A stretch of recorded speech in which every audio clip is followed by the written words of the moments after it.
We are back with the Kokomo Humane Society, and we've got all kinds of stuff I want to talk about today. But first and foremost, let's talk about our special guest.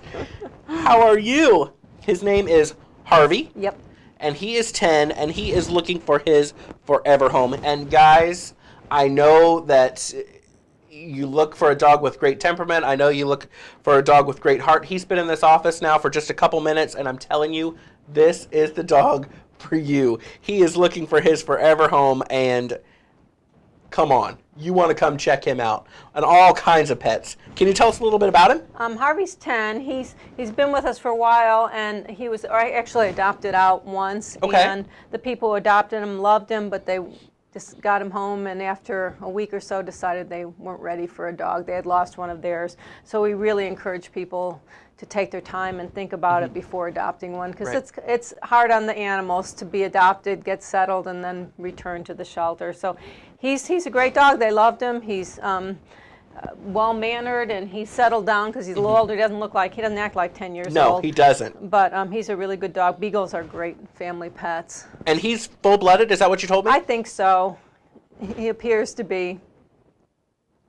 They can't see him. He is absolutely beautiful. So you definitely want to check it out. And it kind of goes along with how we've talked about before, where you really need to get to know your pets, and you really need to take the time to kind of be invested, visit the shop.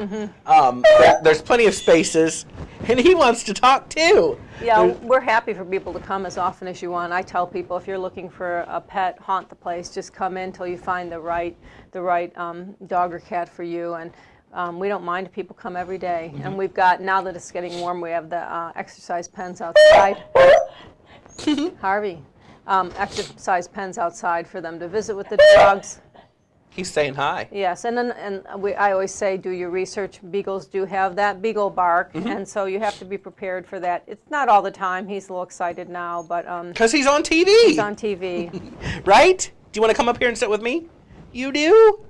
He's absolutely beautiful. And the bad news is that he wasn't the only one that was returned as well. Correct? Yeah, we had quite a few returned in March, and I'm not sure what the reasoning was. I think people, I don't know, maybe they get bored in the winter and want a pet and then get them home and decide it's not the right thing, but there was over 20 that were returned, and wow. That's quite a bit.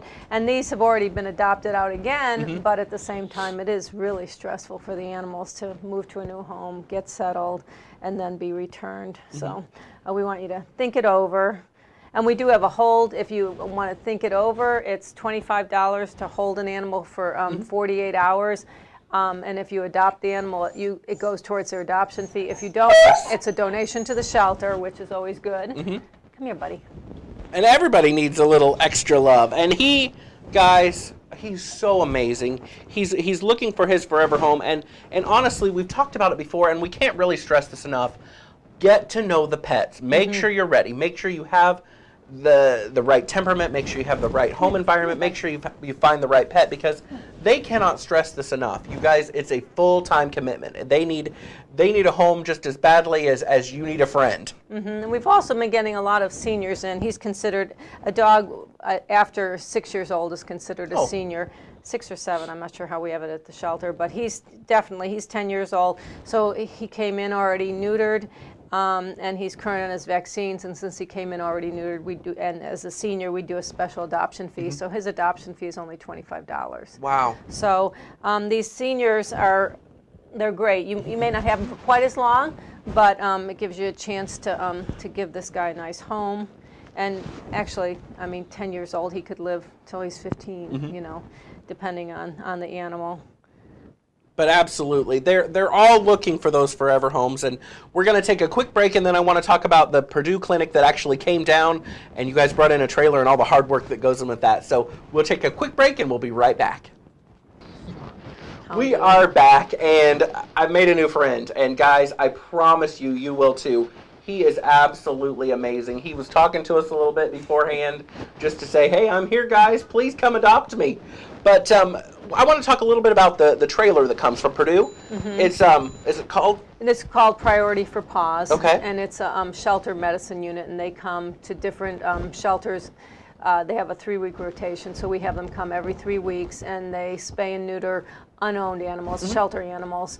So it's the students that come, there's usually three, sometimes 4 students that are on the trailer, and then the vet, who's the teacher, and a vet tech, who's a certified vet tech, and they learn how to, well, they have done it before, but they get experience. So they'll do anywhere from 27 to 32 animals in a day. And this is a big deal for you guys because, huge.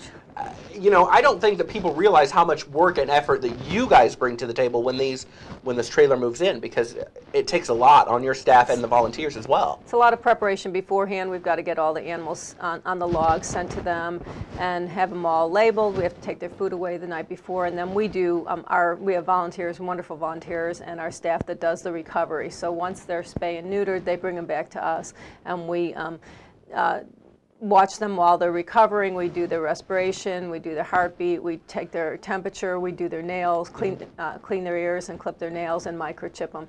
And it also really helps with the length of stay. So when someone does adopt them, they're already ready to go. We don't have to wait to get an appointment to get them spay or neutered. They're already set and microchipped, and it makes it a lot easier. But it's just amazing. And it gives us a chance to get to know the animals a little more. We spend the day with them, so it really helps with adoptions on top of the fact that they're already spay and neutered.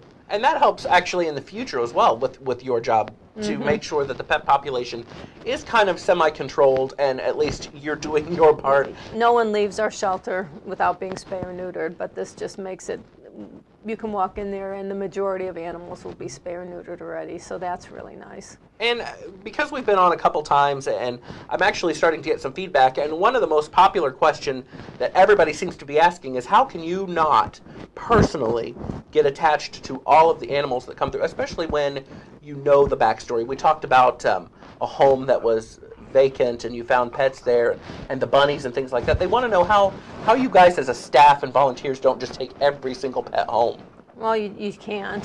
You just can't. You don't have room. You don't have the finances to take care of them and all of them. And the more you can take, I have 2 dogs, and that's enough, and a cat. And so you just have to realize that your job is to find homes for them. And you, of course, along the way, you fall in love with one, or I have 2 shelter dogs, one since I've been working there, but you fall in love with them, and then it's hard to let them go, but they're going to a good home, so that's a good thing. And fostering is always an option too. That was another question that I received. We're desperate for fosters, especially now with kitten season. Right now I have 3 people fostering mama cats and kittens. I've got 13 kittens in foster right now, and it's only March, it's end of March, so I could really use, the shelter could really use fosters. And for also not only puppies and kittens, but a dog that maybe is having a hard time in the shelter. Some of them aren't as comfortable. They're nervous. They don't show well because they're so anxious. If they're in a foster home, they do much better. And even a guy like this who's been here a while, it's a break. Sometimes they just need a break from the shelter. Go to a home, feel comfortable, and then they're easier to adopt out. Now, what does that entail? How do they go about? Because that was another one of the questions. How do we go about fostering? They need to contact the shelter, and we have a agreement that you sign with the rules of fostering. We do a home visit to make sure that your house is suited for a foster, and then your animals all have to be current on their vaccination. So we have a form that you take to your vet to make sure that your dogs and cats are all vaccinated, and that's really for almost more for the safety of your pets. So ours are all vaccinated.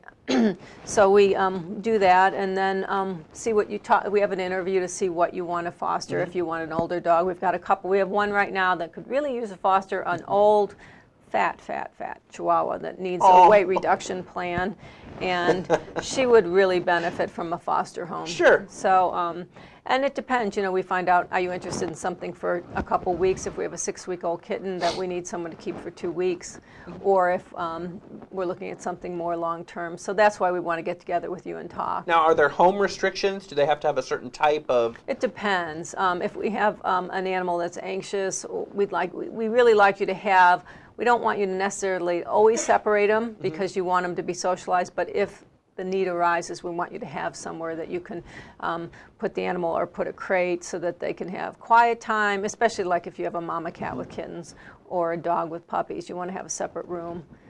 So, you know, it's an active dog. It'd be nice to have a fenced-in yard, things like that. Now, fostering, is that a good way to kind of introduce yourself maybe to pets? Maybe you don't have any. Is fostering a good way to kind of be introduced to see if that's... It could be, and that would be something we would talk about. We really don't want people to foster because they're looking to own one.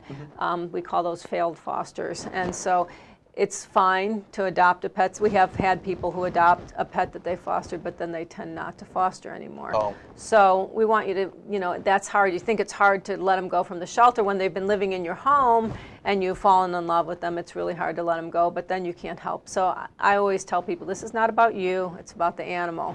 And so you want to find, you know, do what you need to do for them and get them in a good home. And if they have questions or if they want to get in contact, what do they need to do? Call the shelter, 452-6224, and extension 3. My name is Karen, and you can talk to me about the foster program or ask to speak with me. Or even stop by, 713 North Elizabeth Street. It's filled with all kinds of pets, and I'm glad a lot of those that were brought back in were adopted. And anybody out there, Harvey, right here, he is an amazing dog. He's a good boy. And he is looking for his true forever home. So if you've got room in your house, he is definitely going to be a great dog, aren't you? Thanks for coming in today, and thanks for taking the time to answer my questions and everybody else's questions, because honestly, all of these great pets need their forever home. So we're going to take a quick break, and we'll be right back.